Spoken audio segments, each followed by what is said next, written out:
It's time for Elly De La Cruz to do what's not best for him, but what's best for the Reds. And what's best for the Reds is Elly not playing shortstop.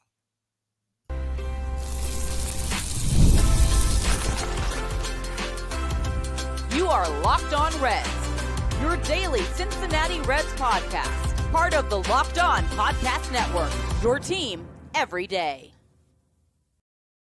Welcome into the Locked On Reds podcast. My name is Jeff Carr. His name is Steve Offenbaker, and we are lifelong Cincinnati Reds fans. We're glad that you're alongside us here on Locked On Reds, that is part of the Locked On Podcast Network, something that Steve and myself have been doing for a combined 14 seasons, by the way, talking about these Reds. And we're glad that you're here today because on today's show, we are going to really dissect the answer that Nick Krall gave as to whether or not Elly De La Cruz could be moved.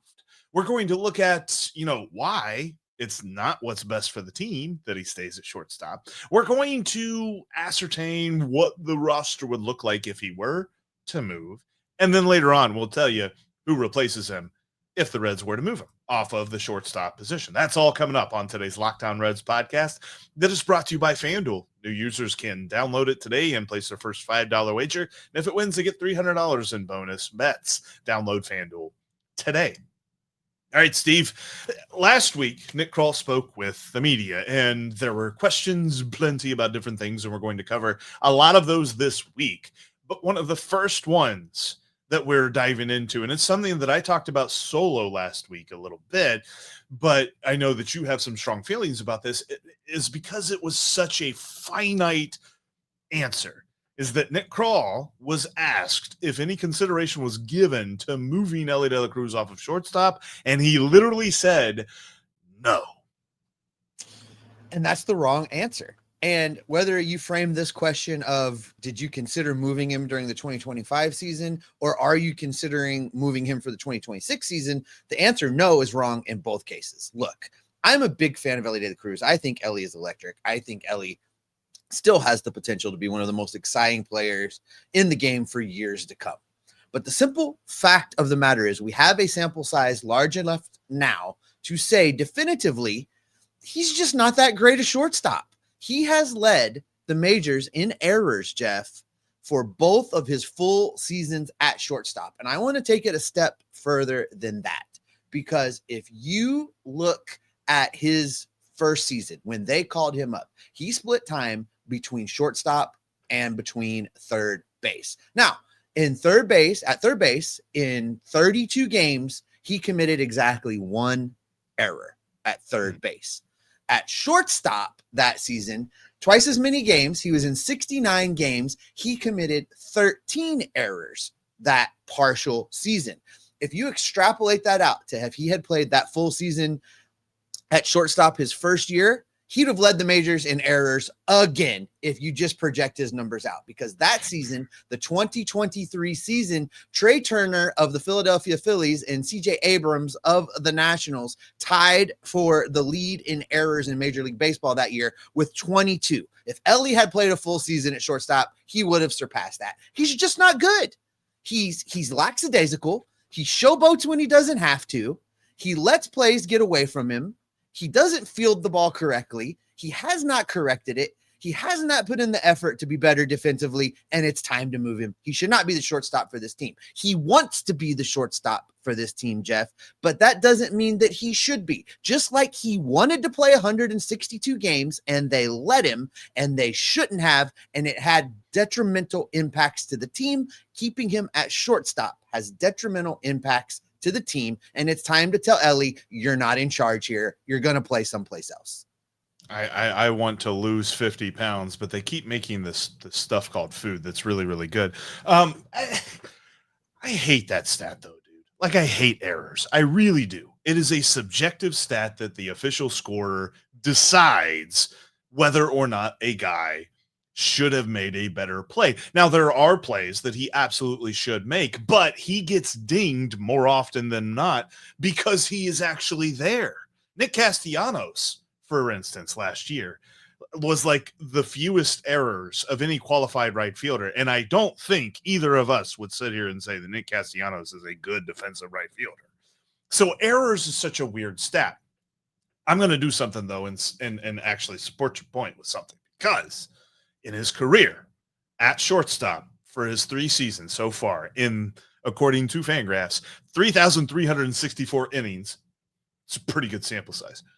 He has negative 12 defensive runs saved at shortstop, which isn't horrible. It could be a lot worse, but it's certainly not good. And I think that's the hard part here, is that we're looking for the position where he makes the most difference in a positive manner. And as much as we see these plays where he ranges over into foul territory and makes some sort of sliding grab, or maybe he like jumps and catches a ball that very few people will actually catch because he's the tallest shortstop in the league, I just don't know that everything else, that it outweighs everything else, because we know those ground balls that go right to him that it looks like he should be able to pick up and flick to first, he ends up flicking into the third row of the stands. Or trying to field it on his hip and the ball gets just away from him, which is the thing that he does that drives me the most crazy, because from the time kids are 5 years old, you teach them how to field a ground ball, and it's not that way. And I think that's the hard part too, is that it's like, I don't think he's lackadaisical. I know that that's a point you've made. I know it's a point a lot of people have made. I think he has an ego about him that he's just like, I know I'm going to make this play, so whatever I do, it's going to turn into an out. And I don't think that's lackadaisical. That's just ego. That's just not giving the proper respect to the play. And I think that Terry Francona is the guy to instill that to him. So why would you not give him one more season to figure that out? Because there's much more that you could do with him. And we're going to get into that coming up here in a little bit. Elly at shortstop prevents the Cincinnati Reds from fielding the best version of themselves. Elly at shortstop, really, in my opinion, because Elly wants to be the shortstop. In my opinion, that's selfish. That is a selfish decision being made for the player and the player only, that is going to have wide-ranging detrimental impacts to this team as far as what it can do with defensive alignments and getting the best bats in the order each and every day. Elly at shortstop creates problems, and moving Elly is a solution. And while where I initially thought early in his career, when we first started talking about this, I thought the answer to that question was third base. He looked good over there in the 32 games that he played in 2023. Again, one error only during those games where he was playing at third base. He's built big like a third baseman. He fields the hot corner well. But the Reds went out and got Ke'Bryan Hayes. So that changes the thought process a little bit. And now it's an even bigger ask. And I understand that we're going to a player that wants to be the shortstop and going to have to ask him to move someplace else. And it becomes a bigger ask because now with the trade for Ke'Bryan Hayes, you not only have to ask Elly to move off of his spot on the infield, I think you have to ask him to move off of the infield. And we've batted this around. People have been talking about it. And coming up next, we're going to talk about what it would mean for the Cincinnati Reds if Elly De La Cruz becomes outfielder Elly De La Cruz.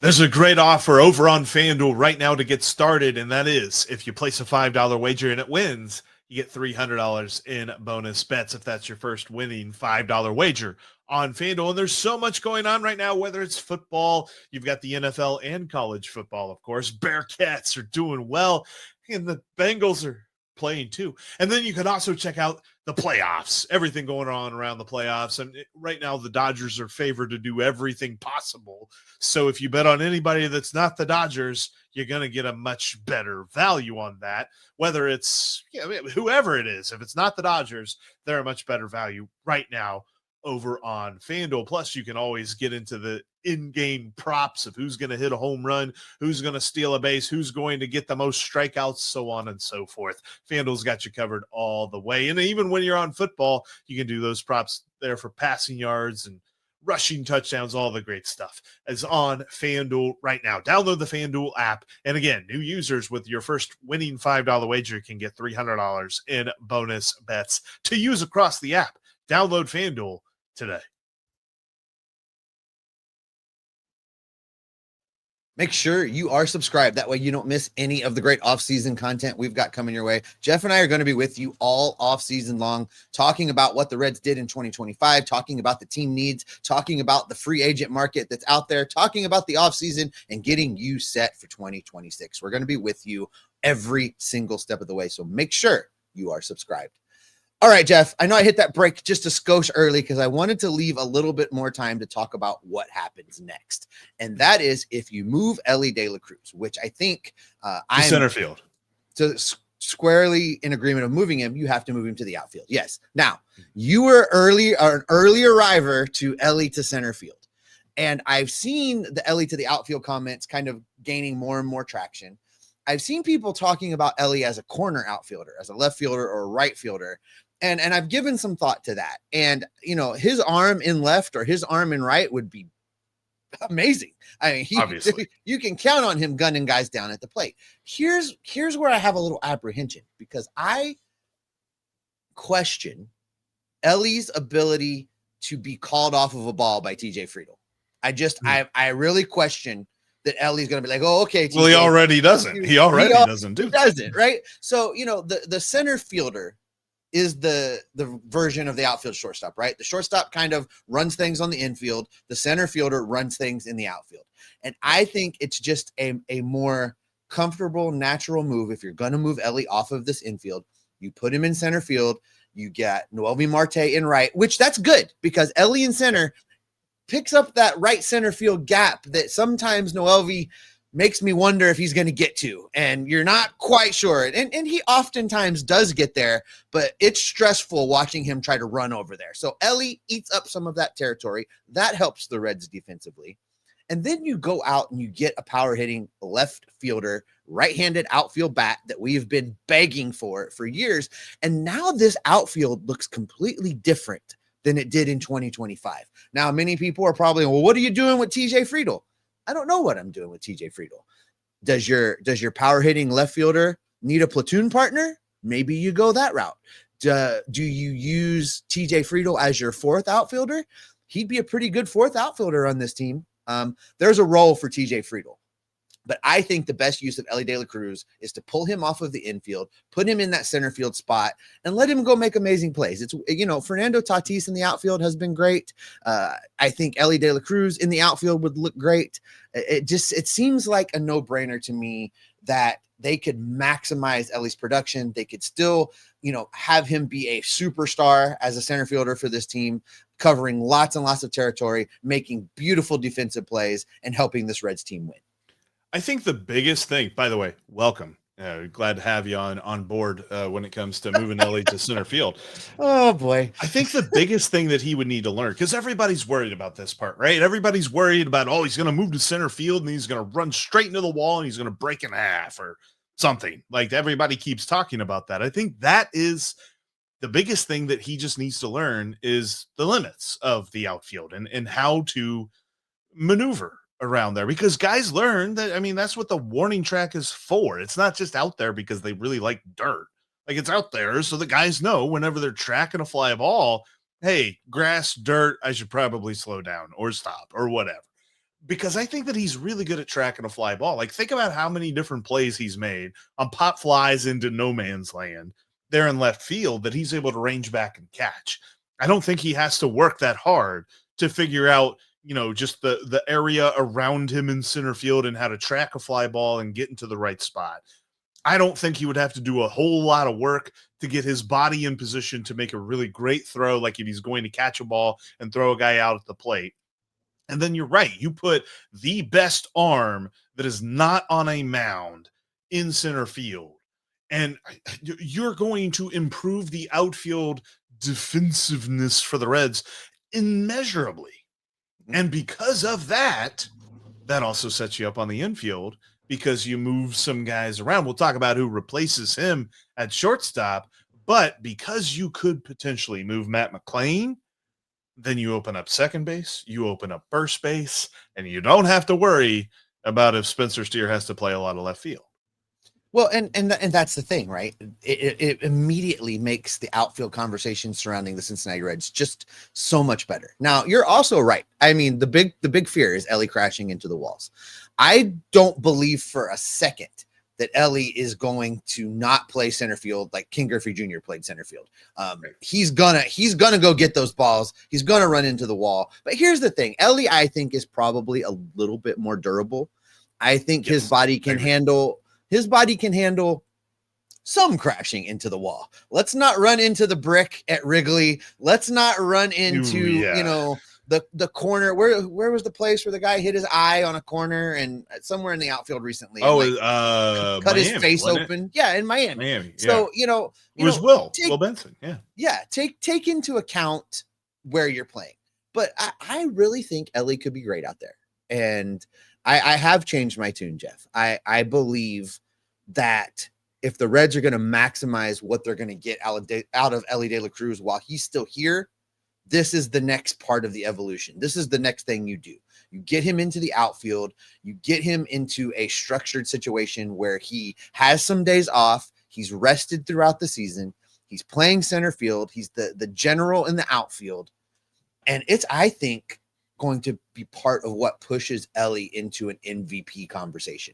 I think Elly De La Cruz can be an MVP playing center field for the Cincinnati Reds in the very near future.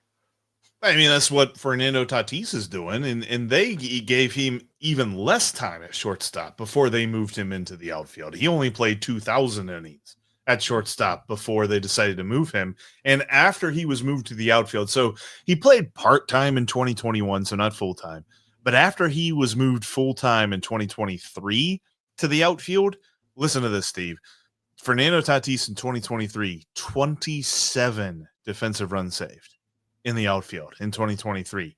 Now, he was hurt and he dealt with some injuries and things like that in 2024. 2025 comes back, 15 defensive run saved this year in right field. And in fact, there's a lot of folks, and friend of the podcast, Carlos Guevara, who believe that he is the Platinum Glove winner without a doubt. He beats out anybody else, including Ke'Bryan Hayes, because of how good he is in right field. Now, I'm not saying that immediately that's what we're going to see from Elly De La Cruz, but he can absolutely be that. He could absolutely. I just don't know if he's got that potential at shortstop. I just don't know, but I think he's got that potential. No, I mean, I've seen enough. Is it unreasonable to say we've seen enough? I mean, 158 games in 2025, 26 errors. 160 games in 2024, 29 errors. And I know I get what you're trying to say about the errors being subjective, and sometimes it's an error, sometimes it's not. Scores can be biased, whatever. It's still a lot of throws that were questionable. That's a lot of questionable plays for it to have been considered to be an error. So even if an official scorer got a couple of them wrong, they didn't get 20 of them wrong, Jeff. They didn't get 25 of them wrong. Like this is a significant amount of errors over a significant amount of playing time. It tells me everything I need to know. It's right there, highlighted and italicized on Baseball Reference, because it's leading the league, not just leading the division, it's leading baseball. He's the worst fielding defensive player in baseball at shortstop. Get him to the outfield. Well, and also there's a statistic that I talked about that I like a lot more than errors. Last week, whenever I mentioned Nick Krall's comments and saying, no, there's been no consideration of moving him. And it's this stat that Fangraphs has that's simply called defense. And it takes like fielding runs saved and it adds in a positional thing so that you can compare it to every position. It's not just within a singular position, but you can compare Elly to Ke'Bryan Hayes, to Jose Trevino, to all these different guys. Last year, his defensive value was 2.7. That is a huge drop from where it was in 2024. And so if we really felt good about keeping him at shortstop, it would have had to have at least been stagnant, if not gotten better. But instead it went backwards. And instead he took steps back. And that's where this whole idea of moving him, I think, makes total sense. And then when you move him, you open up the fact that Sal Stewart can play every day at first base. You open up the fact that Spencer Steer can play his favorite position at second base. And you open up the possibility of who's going to be playing shortstop for you if Elly De La Cruz isn't. Matt McLain. Most people can't name all of their financial accounts or even what they're worth. Whether it's 401ks, properties, or investments, people just don't know what they have. And when you don't have the full picture, you can end up leaving money on the table. That's why there's Monarch Money. It's an all-in-one personal finance tool that brings your entire financial life together in one clean, easy-to-use interface on your laptop or on your phone. Monarch is built for people with busy lives. If you put off organizing your finances, Monarch is for you. Monarch does the heavy lifting for you so that you don't have to. You can link all of your accounts in minutes, see clear data visuals, get smart categorization of your spending, and finally feel in control of your money without ever touching a spreadsheet. Jeff and I both hate spreadsheets. Monarch makes it easy to see where you're spending your money, where your finances are going. It's very easy to just tap that credit card, right? You want it, you buy it, you tap. You don't even really know what you spent. Monarch brings the picture together clearly so you know what is going on with your finances. Don't let financial opportunities slip through the cracks. Use the code LOCKEDONMLB at monarchmoney.com in your browser for half off your first year. That's 50% off your first year at monarchmoney.com with the code LOCKEDONMLB.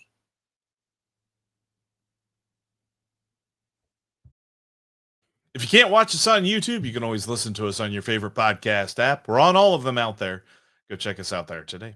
And when you're done with today's episode, make sure you check out Locked On MLB. Sully's got you covered with views around the league, and Locked On MLB Game Night is covering every game, every night, all through the World Series. Check out the Locked On MLB feed today.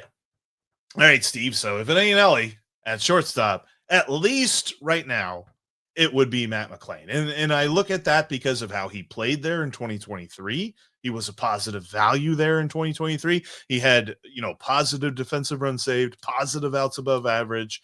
And there was a feeling that the baseline is much higher than the floor of his performance as a defensive shortstop is actually higher than Elly De La Cruz. You can make an argument that the ceiling is lower, but the floor is much higher.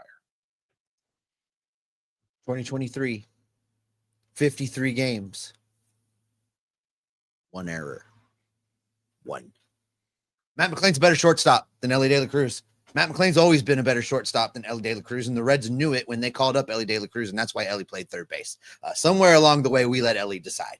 That's the problem. Matt McLain told me to my face when I asked him, what position do you play? He told me shortstop. So there you go. I don't even think he let you finish the question. He did not. He was saying it before I finished the question. So yeah, Matt McLain knows where he belongs. And now I listen, there's keyboards smoking right now in the comment section. Guys, I know Matt McLain had a bad year and we need him to rebound, but he's going to be on this Reds team and he's going to be in this Reds lineup. So let's take advantage of the defense. You put him at shortstop. And as Jeff said in the tease heading into this segment, it frees up so many more things.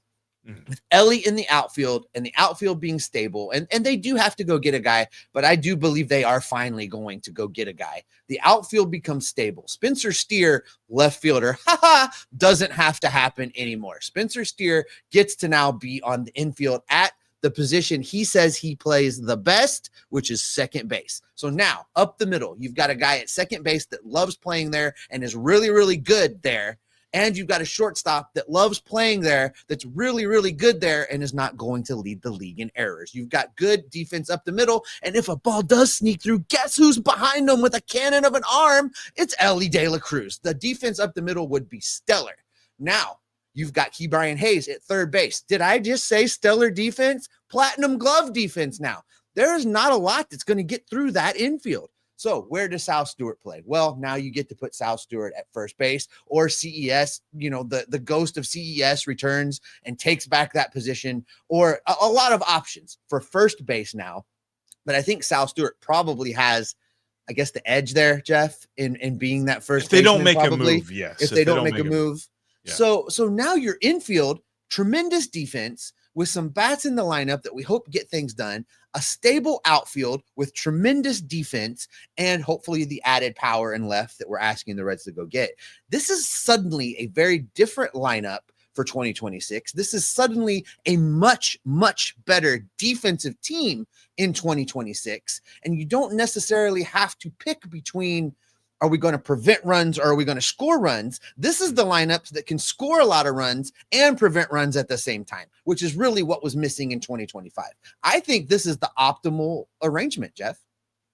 I would love to see this. I would argue, like outside of the Reds making a signing that we just don't see them doing, like a Kyle Schwarber or something like that. Mm-hmm. I think this could be the best move that they can make this offseason, is moving Elly De La Cruz to shortstop. And I think that that's because you open up these opportunities. You could even, for a moment, you could consider this. You could bring back Miguel Andujar. You could platoon him and TJ Friedel in left field. Yep. And then you Absolutely. could have Sal Stewart at first base or CES at first base. And you could also platoon you can platoon Andujar at first base or whatever, because Andujar played a little bit of first base as well. But there's different options that you have here. And this opens up the idea of getting Stewart in the lineup every day, which I want to see. And it feels like as the team is currently constructed with Elly De La Cruz at short, then you have this weird, is Spencer Steer going to play left field because Sal Stewart's going to play first base?